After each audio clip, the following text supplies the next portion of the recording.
kasih Menteri. Mengenai gangguan seksual di dalam Akta Pekerja baru ini, kita telah dan Dewan telah menyebut bahawa di dalam Akta Pekerja ini maknanya adakah ia bermakna sektor-sektor majikan yang lain, ya, kerana ini Akta Pekerja tidak termasuk bidang-bidang profesional yang lain. Jadi saya bertanya itu hari itu sama ada misalnya doktor termasuk bawah Akta Pekerja. Jawapannya tidak. Jadi adakah akta ini, gangguan seksual ini, boleh dikenakan juga kepada bidang-bidang pekerjaan yang lain? Kalau tidak, makna dia kami juga merasakan bahawa ia tidak sesuai duduk di dalam Akta Pekerja ini. Ianya sepatutnya dikeluarkan sebagai satu akta yang asing yang boleh merangkumi seluruh profession atau bidang pekerjaan negara kita. Menteri, saya minta bersekali dengan tu. Saya sekali. Apa nama ni? Tatu speaker. Apa nama supaya tak terlajak dia punya next item tu. Isu sekarang ialah di bawah Seksyen 81 memperjelaskan tentang kuasa majikan apabila berlakunya sexual harassment. Ianya dikembalikan balik ketua pengarah kepada majikan untuk mengadakan siasatan dalaman. Dan majikan itu kalau terlibat majikannya berkepentingan, sudah barang pasti majikan itu akan melindungi rakan mereka dan mangsa kepada wanita itu menjadi beri tempoh untuk beberapa jangka masa yang telah pun ditetapkan dalam akta ini. Dan selepas ruang itu apa jadi? Dan bagaimana pihak wanita itu dapat diberikan security atau keselamatan kalau berlaku ke atas ketuanya? Dan ini kesan daripada, saya melihat daripada akta ini perlu dialihkan kepada aktanya lain supaya dia punya matlamat keselamatan itu very konsisten. Kalau tidak, bila dia bagi ruang tetapi ruang tidak kembalikan balik pengurusan, maka tidak akan berlaku keadilan. Hak wanita itu akan tercabar dengan pressure ataupun tekanan-tekanan oleh pihak majikan yang akan dilakukan. Mohon Menteri pertimbangkan supaya ianya diwujudkan dalam satu akta yang berbeza. Terima kasih. Terima kasih Ahli Yang Berhormat. Untuk jawab soalan daripada Ahli Yang Berhormat daripada Kota Raja, di dalam Akta Kerja sebelum ini perlindungan diberi kepada mereka yang mendapat gaji kurang daripada RM1,500. Baru-baru di dalam pindaan yang telah dibuat ini sudah naik kepada RM2,000. Tetapi untuk akta section gangguan seksual ini, kita telah membuat keputusan bahawa dia terpakai kepada mana-mana pekerja tak kira gaji mereka. Kalau ada perhubungan, iaitu employer-employee relationship, itu mencukupi untuk membuat siasatan di dalam section ini, kerana pengecualian sudah diberi supaya kadar gaji yang mengawal section-section yang lain di dalam Akta Kerja itu tidak terpakai untuk section di dalam gangguan seksual. Oleh itu di dalam situasi di dalam dia ada di mana contohnya profesional, tetapi di dalam situasi di mana perhubungan di antara seorang majikan dengan pekerja.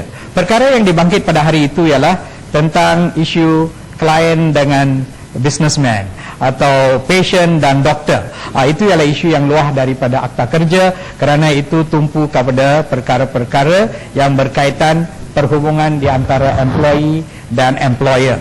So saya memang faham bahawa isu itu, iaitu kalau keluar daripada lingkungan itu kena disiasat melalui mungkin Criminal Procedure Code atau perkara-perkara yang lain ada pada masa sekarang. Kerana pada kementerian saya, kerana tumpuan kita dan skop kerja kita ialah untuk memberi perlindungan kepada pekerja di dalam perhubungan mereka di antara majikan dan pekerja, dan itu ialah tujuan Akta Kerja. Semasuk masukan itu kita mesti menghadkan tumpuan kepada perkara itu saja. Tentang isu yang dibangkit oleh Yang Berhormat Kuala Langat, ada 3 peringkat siasatan kepada aduan yang diberi di bawah akta. Satu ialah di mana majikan buat siasatan. Nombor 2 ialah di mana majikan tak buat siasatan dan aduan diberi kepada ketua pengarah. Dan kalau di dalam kes-kes yang tidak melibatkan majikan, ketua pengarah mengarahkan pihak majikan untuk buat siasatan. Tetapi di dalam kes-kes yang melibatkan majikan atau pengurus-pengurus tertinggi di dalam majikan yang boleh mempengaruhi apa-apa keputusan yang dibuat oleh siasatan itu, ketua pengarah mempunyai kuasa untuk menjalankan siasatan secara sendiri oleh ketua pengarah. So dan kalau ada situasi di mana pihak yang buat aduan itu tak puas hati dengan tindakan yang dibuat oleh majikan itu, mereka boleh buat kepada aduan kepada ketua pengarah dan ketua pengarah boleh membuat siasatan secara sendiri. Oleh itu kawalan untuk memastikan hak yang pihak yang buat aduan itu dikawal melalui beberapa langkah yang ada di dalam pindaan yang sebut itu. Dan ini adalah satu permulaan. Saya setuju dengan pandangan yang diberi oleh ahli yang berhormat. Ada keperluan satu akta baru mungkin di dalam agensi kerajaan yang lain yang akan mengambil kira. Itu ialah satu perkara yang saya ingat ada dibincang oleh Kementerian Pembangunan Wanita contohnya, dan lihat kepada apa yang akan hasil daripada usaha mereka, mungkin pada satu ketika satu akta baru akan wujud. Tetapi apa yang dibuat oleh Kementerian Sumber Manusia ialah di dalam skop kerja, akta kerja, iaitu di antara perhubungan seorang majikan dan seorang pekerja. Lagi satu perkara yang dibangkit ialah tentang pindaan akta kerja, satu perkara yang hangat pada masa sekarang. Kita telah bincang ini selama 5 jam semasa akta pindaan itu dilulus. Saya tidak ada apa-apa pandangan baru. Cuma saya mau beritahu bahawa selepas akta telah dilulus, saya telah mengadakan perbincangan, satu dengan pihak NTUC, dua dengan pihak majikan.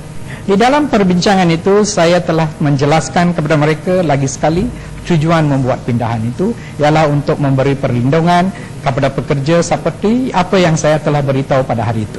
Dan saya pun telah minta mereka macam mana kita boleh kerjasama untuk bergerak ke depan.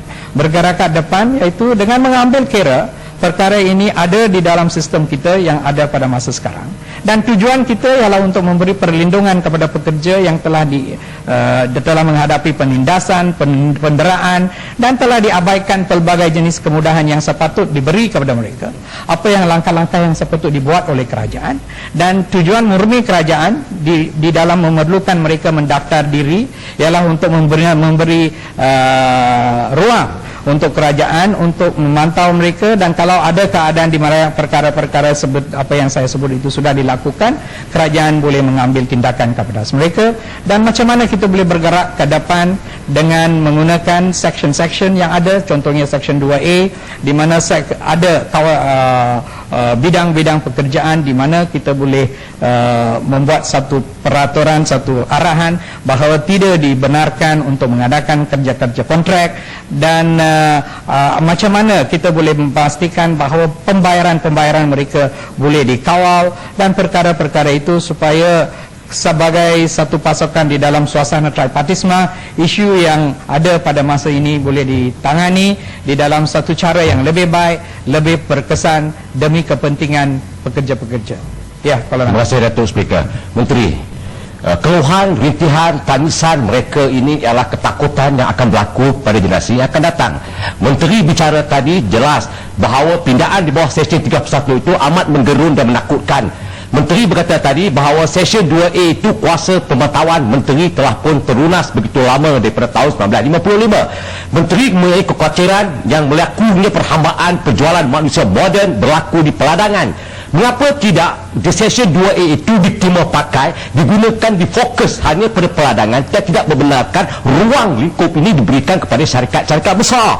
Bila berlakunya demikian, akan berlaku fenomena iaitu penghijrahan kemasukan beramai-ramai dan terpaksa diterima dan dijual beli manusia cara moden. Menteri, tanggal 3 hari bulan November, saya telah beri amaran awal, semboyan telah berbunyi. Perang telah pun diisytiharkan tanggal 3 November, tarikh pembentangan perlawanan perang antara pemerintah dengan pekerja. Menteri lesu membisu, tidak bicara sepatah haram. Jadi apa yang saya nak tegaskan ialah Menteri tolong tarik sementara Seksyen 31. Yang lain kita setuju, tarik 31, kemudian kita bincang kemudian. Gunakan 2A untuk buat pemantauan secara konsisten tanpa mengenai. Sekarang pun Datuk Menteri, kita sudah mendapati 5 juta hampir pekerja yang berkontrak secara pekerja asing dan pekerja tempatan. Ini amat menakutkan, berjumlah 42% dalam kelingkup itu. Saya mohon supaya Menteri kaji semula, sementara ada lagi 3 hari bulan ini. Mohon Menteri pertimbangkan. Menteri, Sebentar. Terima kasih Yang Berhormat Menteri. Terima kasih Datuk. Tadi Menteri telah menyebut tentang NTUC. Sebelum pindahan kepada Akta Kerja, kita difahamkan di luar dan juga di Dewan, pandangan dan cadangan NTUC telah diambil kira. Tetapi selepas ataupun semasa pindahan dibuat, kita telah dengar bantahan oleh NTUC hingga ke hari ini. Sekarang pun masih NTUC bantah juga. Pandangan ataupun perbahasan dari ahli-ahli yang berhormat di Dewan ini menggambarkan bahawa cadangan dan input NTUC telah diambil kira. Dan ada yang salah faham dengan mengatakan bahawa oleh sebab NTUC telah berada dalam perbincangan, maka mereka setuju. Saya rasa kinabatangan. Sorry. Jadi kita nak satu penjelasan yang, minta maaf, saya belum sebut lagi, Hafiz. Jadi kita nak penjelasan yang terperinci dari Menteri. NTUC mewakili satu golongan yang besar untuk pekerja-pekerja. Adakah pandangan dan cadangan mereka diambil kira? Kalau diambil kira, bagaimana Akta Kerja itu dipindah? Dan kenapa hingga sekarang NTUC masih bantah dan mereka ingin membuat demonstrasi tidak lama lagi? Sila bagi penjelasan. Menteri, sikit ya Menteri, sebagai sambung sikit lanjutan. Okey. Menteri, saya betul-betul Menteri katakan tadi mewakili kawasan Balik Pulau, zon bebas bayar lepas, ramai pekerja-pekerja, kilang produksi yang tinggal, majoriti tinggal di sana kebetulan. Menteri, di Dewan Yang Mulia ini Menteri mengatakan keprihatinan kerajaan untuk mendaftar dan sebagainya itu. Tetapi Menteri tahu ataupun tidak Menteri, di Dewan Mulia ini kita tidak punya fakta berapa ribu sebenarnya perkara ini berleluasa di peringkat bawahan sehingga akan menjadi trend.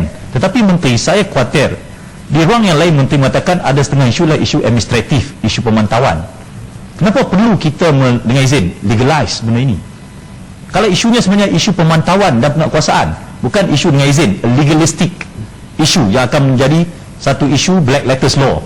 Yang isunya isu pemantauan yang telah menjadi trend majikan yang hari ini tidak menjaga kebajikan pekerja. Dan rata-rata Menteri seperti yang katakan, kalau Menteri boleh buktikan sebenarnya memang terjadi trend di bayar lepas sana. Semua majikan-majikan mengambil pekerja secara kontrak, sehingga kan kebajikan mereka yang sepatutnya kita tahu itu terabai berbanding dengan sebelum ini. Saya rasa kita perlu bergerak ke depan bukan ke belakang Menteri. Yang Menteri boleh tambah sikit.